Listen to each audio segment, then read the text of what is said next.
We really are living in the end times, and 2025 is going to be a nightmare. Michael Snyder reports many people seem to be having a fundamental misunderstanding regarding where we are in the grand scheme of things. We're not living at a time of endless peace and prosperity. Instead, we're living at a time of war, famine, pestilence, and major natural disasters. We really are living in the end times, and the coming year is going to be filled with crisis after crisis. The good news is that you get to be here for it. All of humanity has been building up to this particular chapter, and you are one of the lucky ones who's going to get to experience it. According to the Institute for Economics and Peace, the number of military conflicts that are currently active is the highest that we've seen since World War II. Ukraine, Gaza, Sudan, Ethiopia, Afghanistan, Syria, Democratic Republic of Congo, Colombia, and so on.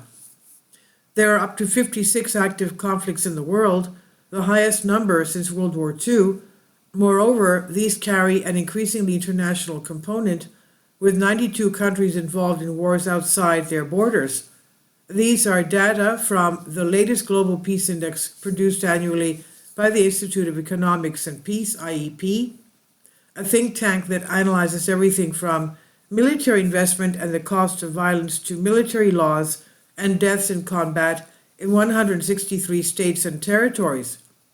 Getting the information is a challenge, but it allows us to compare dynamics. And what we see is a deterioration of peace over the last decade, especially in the last 5 years, says Michael Collins, Executive Director of IEP. Yes, we are really living at a time of wars and rumors of wars. In fact, this week there have been several more extremely alarming developments. For a detailed analysis, please see the article I wrote entitled World War III is Heating Up on Several Fronts by most Americans, but most Americans have no idea. By this time next year, our world will look far different than it does right now. Leaders all over the globe have developed a really bad case of war fever, quote unquote, and we're closer to nuclear war than we have ever been before. Meanwhile, hunger continues to intensify in many areas of the globe. If you have plenty of food to eat, you should be quite grateful because there are tens of millions of starving people that would trade places with you in a second. In fact, there are tens of millions of people in the nation of Sudan alone that are dealing with severe hunger at this moment. More than half of the people in this nation of 50 million, are suffering from severe hunger. Hundreds are estimated to be dying from starvation and hunger-related disease each day. According to Reuters, every day one woman named Fleg walks 2 hours each way just to pick a few leaves so that she can fill her stomach with a barely edible mush. So every day after dawn, Fleg and other emaciated women from the camp make a 2-hour trek to a forest to pick leaves off bushes. On a recent outing, several ate the leaves raw to dull their hunger, and back at the camp the women cooked the leaves, boiled them in a pot of water, sprinkled with tamarind seeds to blunt the bitter taste.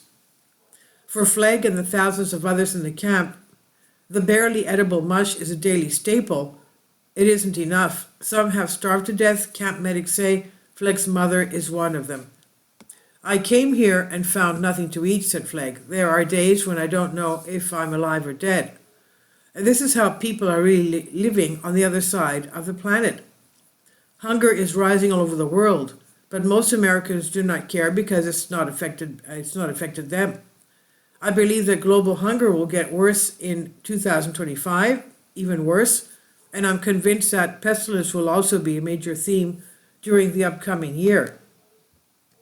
Many of us are keeping a very close eye on the bird flu. It's been reported that the number of confirmed human cases in the state of California this year has now reached 31.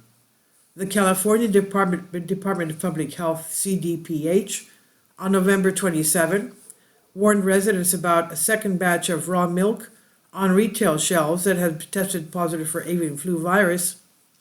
As officials await the results from the latest bulk milk tank test on the farm in Fresno County that produced the products. In other developments, the CDPH reported 2 more infections in dairy workers, raising the state's human cases this year to 31, all but one involving exposure to sick cows. The U.S. Centers for Disease Control Prevention, CDC, has confirmed those 2 new cases, pushing the nation's total this year to 55.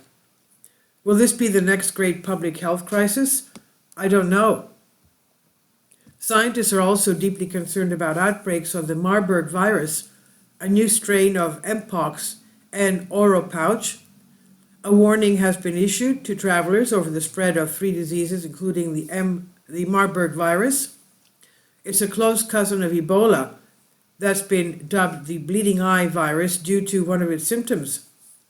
Marburg, Mpox, and Oropouch, commonly called sloth fever, are spreading in multiple countries, according to the UK Department of Health site Travel Health Pro. Marburg is a rare but serious hemorrhagic fever that can cause serious illness and death, the US Center for Disease Control says, adding that there is no treatment or vaccine for it, but if detected early, supportive care with rehydration and symptomatic treatment improves survival, according to the Africa CDC. I know that a lot of people don't want to hear this, but what is eventually coming is going to be so much worse than the last pandemic. We also live at a time when we're getting hammered with major natural disasters after major natural disaster. In 2023, the number of billion-dollar disasters in the United States set an all-time record, and we were very close to breaking that record this year. With the addition of 3 recent Atlantic hurricanes, the U.S. has experienced $24 billion weather and climate disasters this year, a near record number, according to NOAA's National Centers for Environmental Information, NCEI. On Thursday, NOAA's NCEI released its assessment of the global climate, including U.S. weather disasters. Hurricanes Debbie, Helene, and Milton, and 1 tornado outbreak were added to this year's billion-dollar weather and climate disasters, bringing the total to 24 events as of October. According to the NCEI, this year's billion-dollar weather and climate disasters are second only to last year, which had 27 by this point in the year. Needless to say, a lot of people out there just want to hear that everything is going to be rainbows and lollipops from now on, but that is not the truth. The truth is that the times that we're living in are going to be extremely challenging. In my new book entitled Why, I explain that God has told us history in advance and that this is extremely powerful evidence for the Christian faith. If you can show someone that God told us very specific things about times that we're living in centuries in advance, it's going to be very difficult for that individual to ignore the gospel.